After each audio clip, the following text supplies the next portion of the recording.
All right, so today we're doing a deep dive into something a lot of people experience but don't always talk about. Yeah, periods. And specifically, period pain. Exactly. We found this fascinating podcast script online. It's basically a conversation between a teacher and a student, all about what causes period pain and how to deal with it.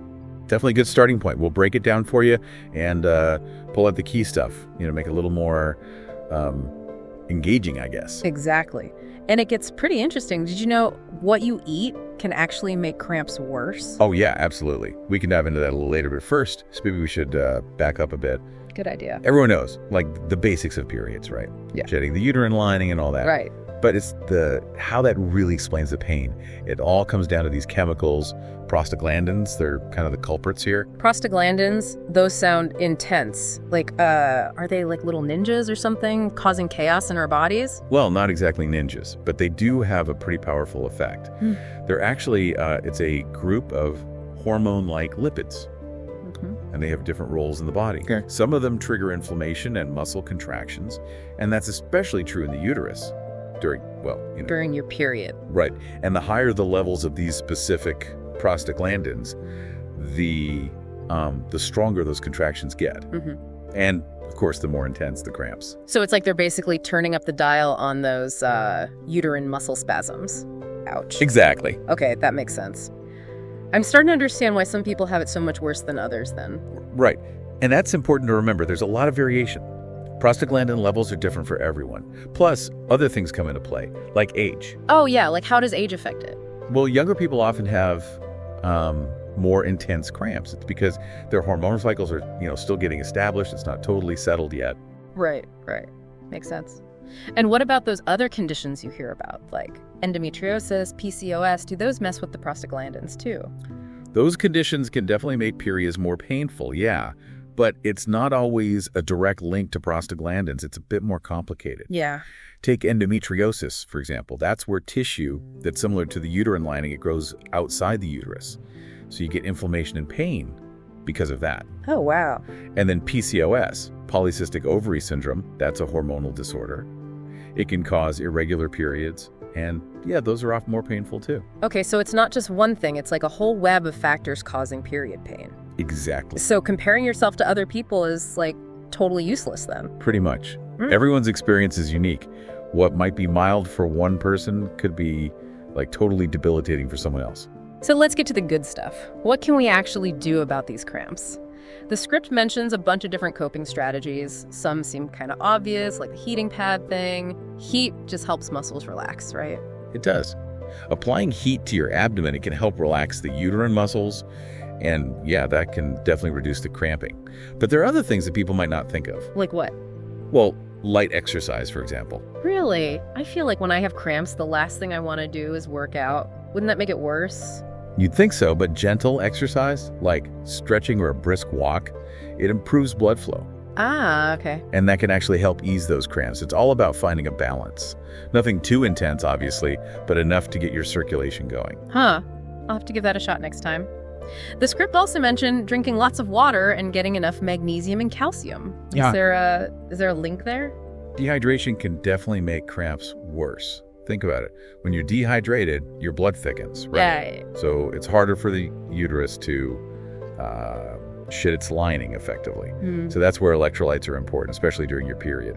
I've heard of drinking coconut water or sports drinks. Does that help? Yeah, definitely alongside just plain water, of course. And then for magnesium, it's, it helps muscles relax. Right. So making sure you get enough through your diet, it can potentially help with cramps. Leafy greens are good for that, and nuts and seeds too. Got it. So we've got heat, gentle exercise, and watching what you eat and drink. And then there's always those over-the-counter pain relievers, like ibuprofen or acetaminophen. Yeah, those can definitely help. But it's important to use them, responsibly. Of course. And if you find yourself taking them all the time, it's a good idea to talk to your doctor just to be safe. Yeah, good point.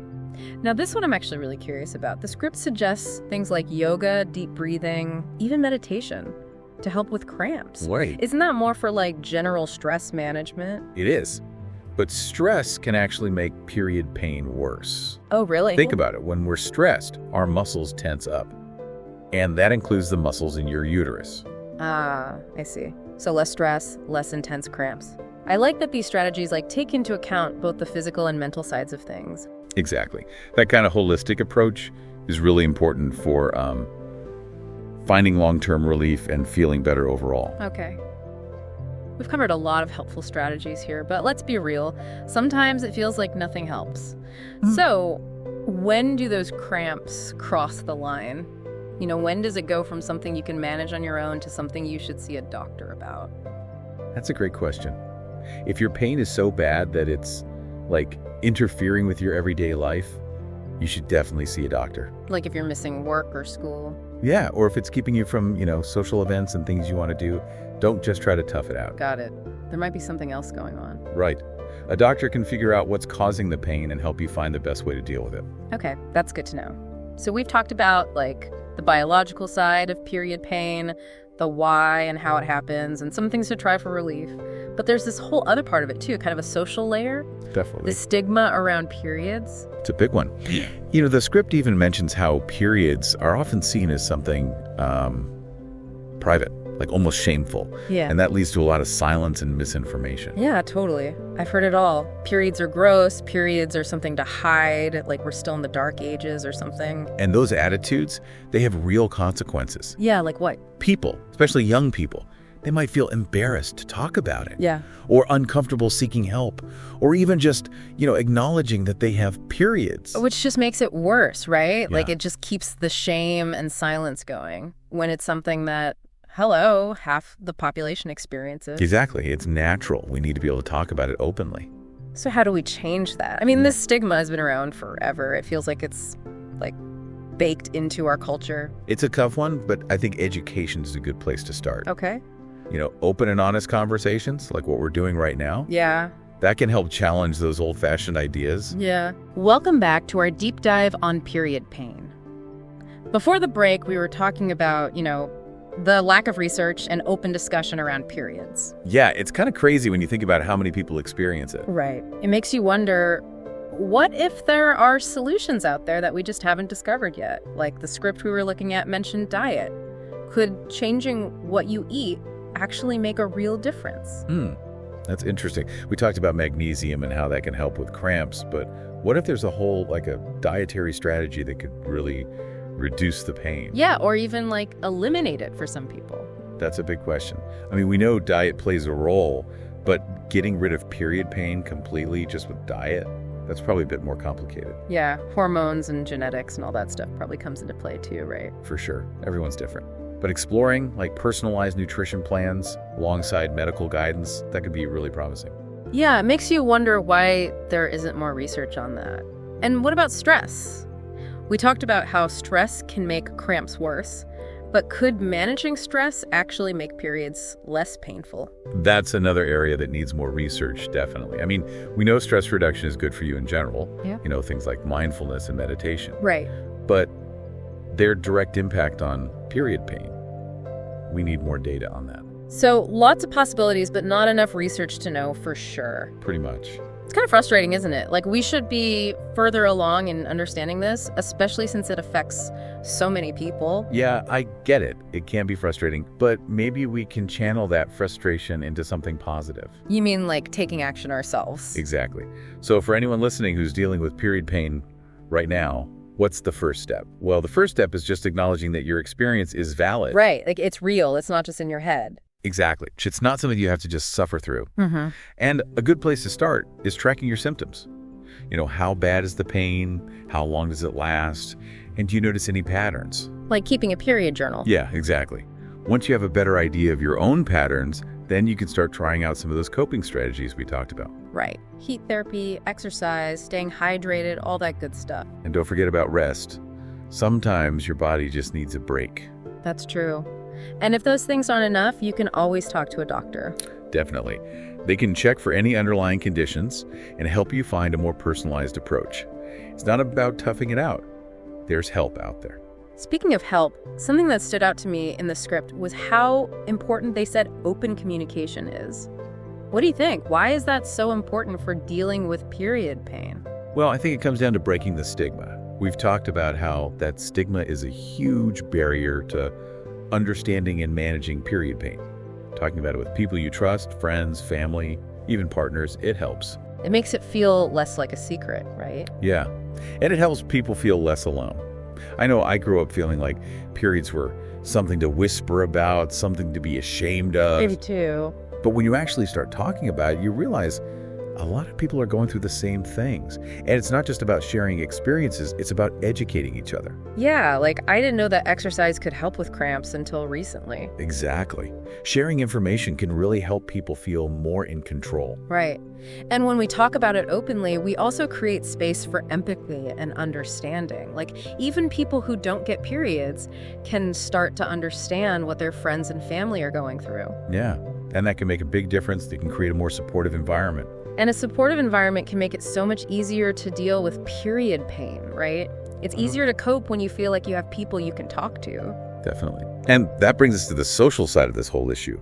It's not just about individual coping strategies. It's about creating a culture where people feel comfortable talking about periods and seeking help when they need it. It's a bigger issue then. It's not just personal. It's systemic. We need more open dialogue, more research, and policies that support menstrual health.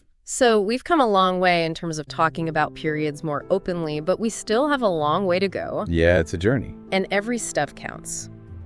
So as we wrap up this part of the conversation, I want to leave our listeners with something to think about. We talked about the need for more research, but what about the research that's already out there? Is there anything we can learn from that? That's a great question, and I think there is. One thing that's really interesting to me is the role of inflammation in period pain. Okay. We know that prostaglandins cause inflammation, but are there other things that contribute to that? I'm not sure. Well, there's more and more evidence that diet and lifestyle choices can affect inflammation levels in the body, and that includes inflammation in the uterus. So what we eat and how we live can make period pain worse. It's definitely possible. For example, there's some research suggesting that a diet with lots of anti-inflammatory foods, things like fruits, vegetables, omega-3s, could actually help reduce period pain. Interesting. And what about stress or sleep? Yeah, those things matter too. Chronic stress and not getting enough sleep can both contribute to inflammation. So managing stress and getting enough sleep, those are important for managing period pain too. It's all connected then. It's not just about taking a painkiller. It's about taking a more holistic approach. Exactly. And that's where lifestyle changes can be really helpful. Regular exercise, stress reduction techniques, a balanced diet, all those things can reduce inflammation and maybe even make period pain less severe. So it's not just something we have to put up with. We can actually do things to feel better. Exactly. Yeah. And it's not about blaming people for their period pain. It's about empowering them to find what works for them. Well, I think that's a great place to pause for now. We've covered a lot in this deep dive, and I hope everyone listening is feeling more informed and empowered to take care of their menstrual health. Me too. Yeah. It's been a great conversation, and I'm looking forward to wrapping things up in the next part of our deep dive. Stay tuned. We'll be back soon to finish things up and leave you with some final thoughts and resources. All right, we're back for the final part of our deep dive into period pain.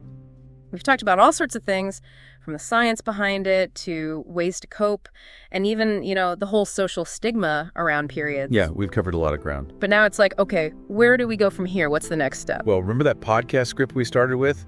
It was meant to be a conversation starter between a teacher and student. Right. I think that's what we need more of, open and honest conversations about periods. Yeah, totally.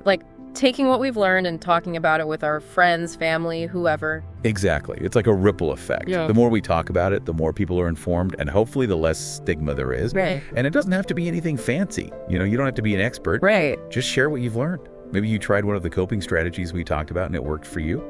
Tell people about it. Or just, start talking more openly about your own experiences. Yeah, just make it normal to talk about periods. And for anyone listening who's actually dealing with period pain right now, it's real, it's not your fault, and you don't have to suffer in silence. This deep dive has hopefully given you some ideas for things to try. But remember, everyone's different. What works for one person might not work for another. Right. Keep experimenting, keep advocating for yourself, and if you need help, don't hesitate to reach out to a doctor. Couldn't have said it better myself.